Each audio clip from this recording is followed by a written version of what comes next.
Contexto Geral entrevista o romancista, dramaturgo, roteirista e sociólogo Rui Câmara.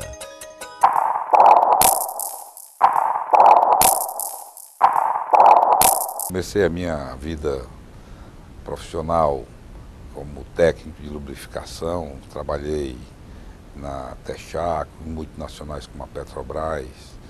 Depois eu estudei engenharia operacional, engenharia mecânica, continuei no setor de petróleo e mais adiante me tornei empresário do ramo de moda. Passei 15 anos e após haver realizado algumas experiências que eu achei interessante, como foi a primeira experiência no Mercosul, onde nós tínhamos atividades no Panamá, em Porto Rico, e exportávamos para toda a Europa, eu decidi, em 1991, estudar sociologia, filosofia e me dedicar às letras. Então essa foi uma mudança a partir de 1991. De lá para cá eu tenho me dedicado muito aos estudos de sociologia, de literatura e de política. Eu me formei em sociologia com especialização em ciência política.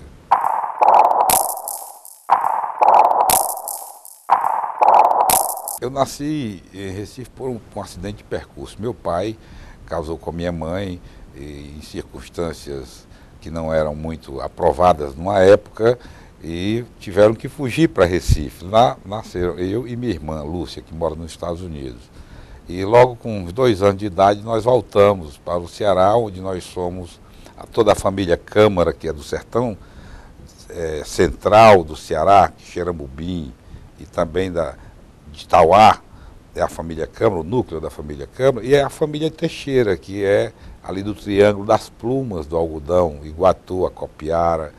Então eu fui criado a minha infância toda em Messejana, onde eu tenho uma lembrança muito boa de Messejana, porque foi uma infância muito livre, muito feliz.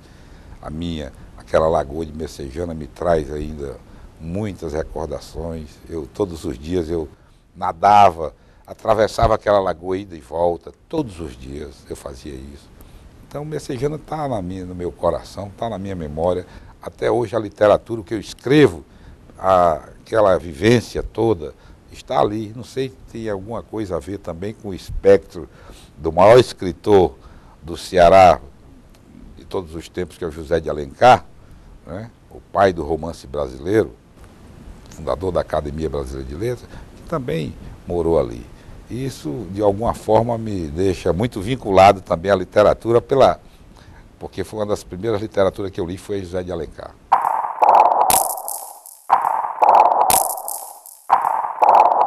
Eu já tinha construído o que eu queria. Eu sempre gostei de literatura desde a juventude. Desde criança eu já escrevia, cometia alguns poemas, eu escrevia contos, aquelas coisas ainda inocentes.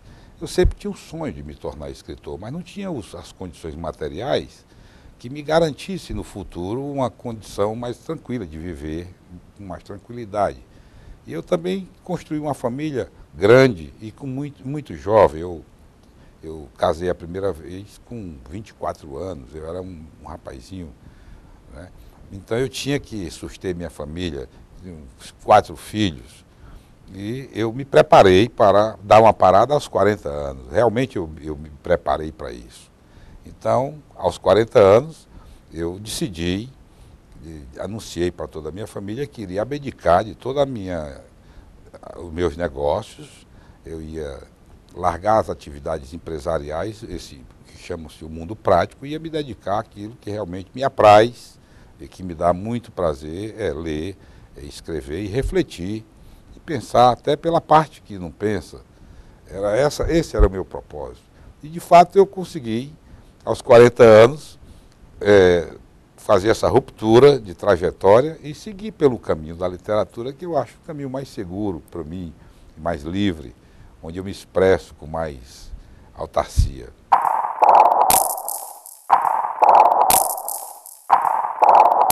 Em 91, eu estava num momento muito difícil da minha vida. Os meus negócios não iam muito bem e eu achava que, se continuasse, ia acabar perdendo algumas coisas naquela época. E também perdi uma filha em 1991. E isso, quando eu me vi diante desse conflito, eu disse, eu tenho que agora ver a vida de outra maneira. Eu vou garantir aqui o patrimônio que vai suster toda a minha família e vou realizar o que eu pretendo realizar, porque a vida é tão frágil, a minha filha era tão pequena. Isso tudo refleti bastante e passei a perceber o mundo de uma forma diferente. Esse momento foi um momento encorajador para a tomada de uma grande decisão na minha vida, que foi a guinada da atividade empresarial para a atividade literária, que também não deixa de ser uma atividade empresarial lucrativa. Mas, aquele momento, era uma incerteza absoluta, porque eu só tinha a vocação e a vontade, mas ninguém sabia que eu estava preparado para um desafio de me tornar um escritor, ainda mais um escritor que pudesse ter lido. Essa questão era um desafio, né? E nós sabíamos da trajetória dos escritores nordestinos, raríssimos, são os autores brasileiros que conseguem ter algum sucesso com o que produz. Então essa questão era muito preocupante, a sobrevida, a questão material.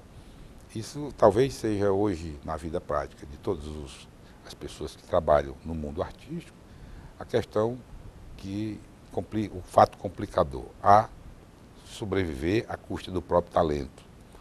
Então, eu enfrentei esse desafio e segui com a determinação, passei 11 anos encafuado na minha biblioteca, me preparando, lendo, escrevendo. Passei 11 anos sem publicar absolutamente nada.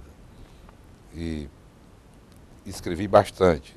Até meus amigos dizem, mas você só é autor de um único livro. Sim, eu tenho vários livros escritos, publicados, eu tenho um. Mas eu queria aparecer na literatura com um embasamento, com um substrato que me permitisse seguir uma trajetória mais segura, sem estar com aquela urgência, aquela pressa de publicar por publicar para mostrar que estou publicando. Então, eu escrevi um único livro, Os Cantos de Outono, e agora, no ano que vem, aliás, esse ano, 2011, deverei publicar meu segundo livro, meu segundo romance, que se chama O Alfarrabista.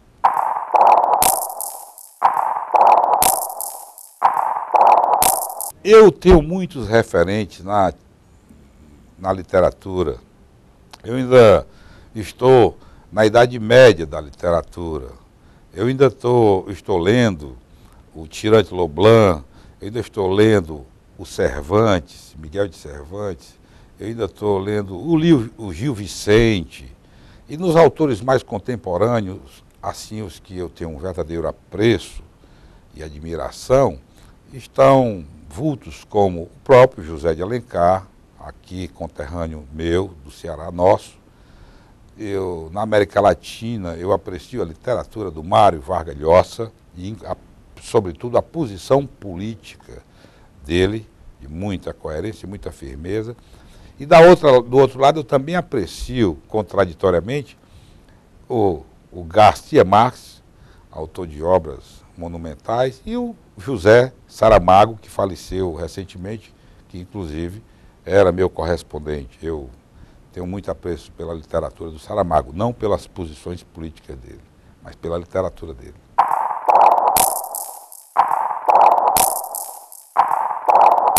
A literatura brasileira, ela padece de um mal histórico, que é atrelado, esse mal está atrelado diretamente à questão da educação, da escassez de um processo de desenvolvimento educacional muito forte. Então, no Brasil, se lê pouco, realmente. Você olha, por exemplo, o estado do Ceará, nós temos ainda 22% de analfabetos no sentido clássico. É uma massa importante no estado, tem 8,5 milhões de habitantes. um país com 200 milhões de habitantes tem ainda 18% de analfabetismo, isso é uma perda grande na trajetória da cultura e da literatura. Mas os autores brasileiros, nós temos aqui no Ceará também autores de muito talento. Nós não temos nada a desejar de nenhum autor, nem contemporâneo, nem do passado. A literatura brasileira, ela está bem embasada, porque os nossos autores, muitos dos nossos autores, além de possuírem um grande talento e a vocação para a literatura, também estão muito bem embasados do ponto de vista do conhecimento, da leitura. O que precisa para o Brasil despontar no cenário mundial, eu discordo da questão da língua portuguesa, muitos amigos questionam a questão da língua portuguesa, é um problema na nossa trajetória? Não é um problema na nossa trajetória. A língua portuguesa, ela é belíssima, é uma das línguas mais que possibilita muitas, a amplitude da literatura possibilitada pela a riqueza da nossa língua portuguesa. E há hoje as traduções, os tradutores, que cumprem esse papel de fazer com que as obras que se produzem no Brasil e aqui no Ceará sejam lidas em escala mundial. Então, não penso que nós temos... O Brasil só precisa de investir agora numa questão de criar um sistema de reconhecimento dos nossos talentos e um projeto consolidado de exportação da cultura brasileira para o exterior, daquilo que nós produzimos aqui no Brasil.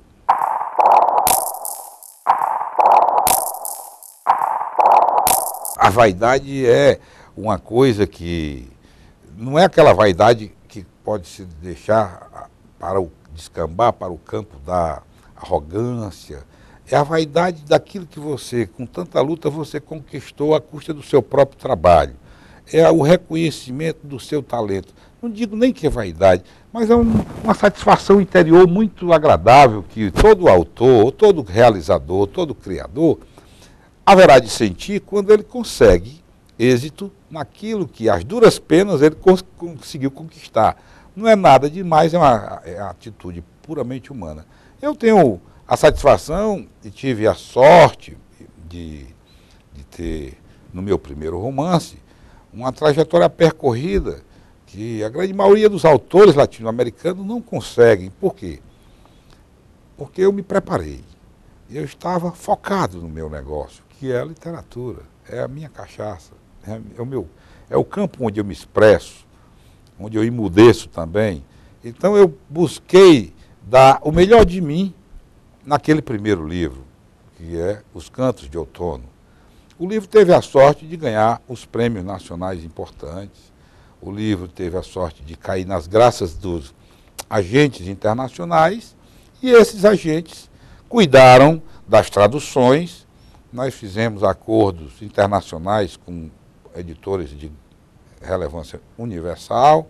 A própria Amazon é uma que se encarregou de colocar meu livro nas vitrines das melhores bookstores do mundo. Hoje você encontra o livro no Japão, na China, na Coreia, na África do Sul.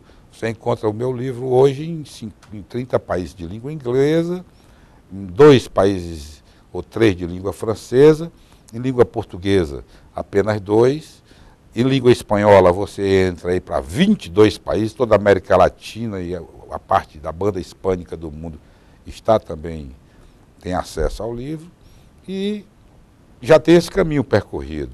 E isso me dá uma satisfação, não podemos negar, porque não é fácil. Aqui no Ceará, vivendo deslocado dos grandes centros de decisões, né? Fazer esse percurso. Eu me sinto gratificado.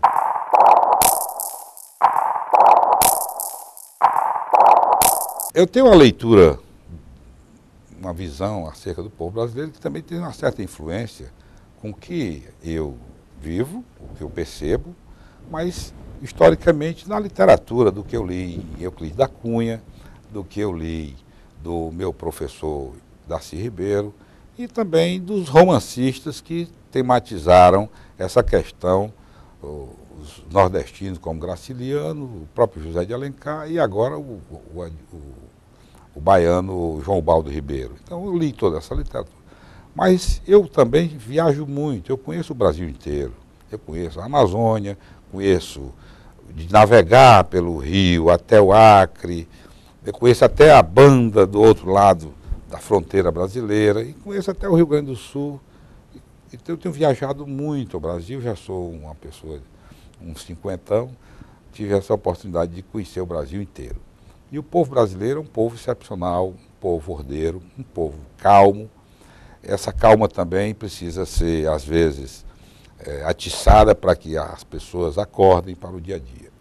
Há uma questão que me preocupa na antropologia brasileira, ou vamos dizer, da vida. É um povo que, isso pode ser até um motivo de um tratado, de um estudo mais centrado, que vai ao estádio, briga, xinga, numa linguagem bem popular, escracha, esculhamba, joga pedra, joga ovo, porque o jogador deixou de fazer uma jogada ou não fez uma boa partida. E, contraditoriamente, esse mesmo povo está completamente indiferente, não tem nenhuma reação diante dos políticos que estão aí a cometer crimes e delitos de toda a ordem, que nos envergonham, e o povo até aplaude essa mesma camarilha. Então, essa é uma questão que nós precisamos compreender melhor. Eu não tenho essa compreensão ainda. Queria compreender por que o povo brasileiro reage dessa forma. De um lado, a emoção chega às vias de fato, como apedrejar um jogador de futebol, e do outro, a passividade, a neutralidade ou a indiferença completa diante de tantos absurdos. O que eu vejo no mundo hoje é uma mudança desse paradigma, sobretudo nas mulheres, que elas têm uma participação importantíssima em todos os contextos de revoltas e de revoluções no mundo, as mulheres. Agora mesmo elas estão no Irã. Se um dia acontecer, vai haver um levante no Irã, pode ter certeza que por trás desse levante estarão as mulheres. Agora no Egito, você vê a presença das mulheres. Agora na Itália, o que as mulheres italianas estão fazendo contra o Berlusconi, esse cidadão que aí anda desmoralizando o poder e a sua própria história, uma história de uma civilização milenar. As mulheres estão lá. E o Brasil? Cadê as nossas mulheres? As mulheres que eu conheço é a Luiziane Lins, junto com a ex-prefeita de Fortaleza. Vão lá para Brasília para defender um criminoso, um cara que responde por 4 processos, por 4 crimes constatados, cabais, e vão defender esse tipo de gente, quando poderiam estar defendendo a vida, valores morais, a ética, a responsabilidade pelo trato da coisa pública e não defendendo. É uma inversão completa. Eu tenho certeza que o Brasil vai acordar desse sono letárgico, vai se levantar dessa passividade constrangedora de viver amordaçado, calado, aplaudindo núcleos de delinquentes da política brasileira que vivem da profissão de assaltantes do erário público. Eu tenho esperança que essa sociedade acorde, saia desse ponto neutro, deixe de apedrejar o jogador para apedrejar esses políticos. Essa é a inversão que nós precisamos refletir sobre isso.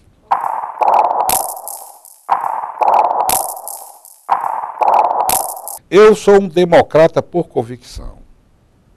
Acho que meu pai, como era um democrata, se alistou para ir para a guerra como voluntário. Se tivesse sido convocado, seguramente não teria ido. Acredito que a melhor forma é a república, o melhor sistema político ainda é a democracia. A democracia com representação popular. Mas para que nós possamos avançar nessa direção, algumas coisas temos que fazer agora e já, como, por exemplo, a reforma política brasileira, é uma urgência.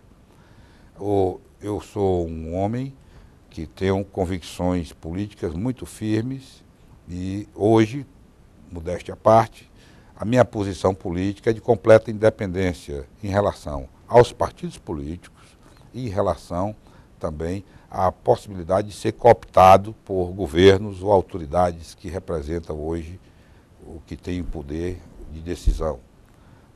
Eu sou um crítico à forma de governo e ao modo de governo do PT.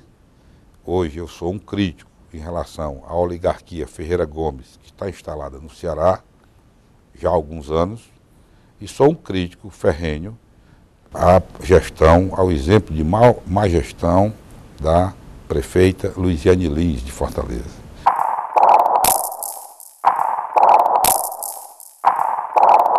Eu já votei no PT, quando eu acreditava no sonho de que o PT tinha realmente um projeto de transformar o Brasil para uma nação mais ética, mais pura, mais objetivada para aquelas grandes questões que nós... Eu votei no PT algumas vezes, eu votei no Lula 2 vezes. Isso era uma...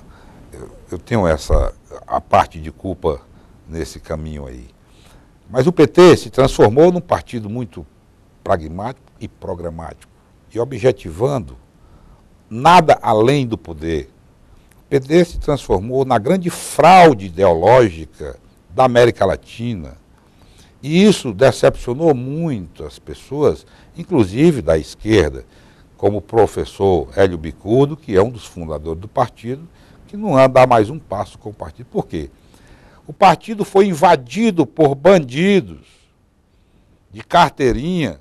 Está lá a lista imensa do Mensalão, uma lista enorme de assaltantes acusados formalmente pelo Procurador da República. E o presidente da República, que era petista, não sei mais nem se é petista, ele hoje deve ser um grande capitalista, o Lula, o Ignaro Lula, esse cidadão fez de conta que nada tinha acontecido, que isso sempre aconteceu, e transformou o mau exemplo do PT num mau exemplo institucional e moral do Brasil, cujas sequelas vão demandar gerações inteiras para a gente se purgar desse mau exemplo deixado. Então hoje, a defesa é de qualquer um. Quando você pega alguém com a mão na botija alheia ou no roubo ou roubando, diz, não, mas isso sempre aconteceu. Isso acontece no seu partido, isso acontece no partido de fulano. Ou seja, a desculpa pela questão da malversação do erário público, dos recursos públicos, está atrelada a uma questão histórica. E isso o PT disseminou de forma, vamos dizer, abrangente no Brasil e possibilitou que todos os maus gestores públicos tivessem como exemplo a mentira repetida várias vezes até que ela se torne verdade, e apostando, sobretudo, no esquecimento da população, que a população esquece muito rapidamente, de como a população esquece muito rapidamente tudo. Eu desafio quem aponta 10 promessas de campanha da Dilma, promessas que ela fez recentemente. Ela fez 200 promessas. Ela foi eleita prometendo que iria resolver 200 questões importantes no Brasil. A começar pela reforma política, que é a mãe de todas as reformas, que nós precisamos ver isso, a reforma fiscal e a reforma previdenciária. Essas 3 reformas ela prometeu. E tem outras ainda. De infraestrutura são mais de 100 propostas. Mas eu desafio quem é que se lembra de 10 questões, 10 propostas, 10 promessas que a Dilma fez na campanha. Que o nosso esquecimento é imediato. Passa as eleições, aí ninguém se lembra que temos que cobrar aquilo que foi prometido, né?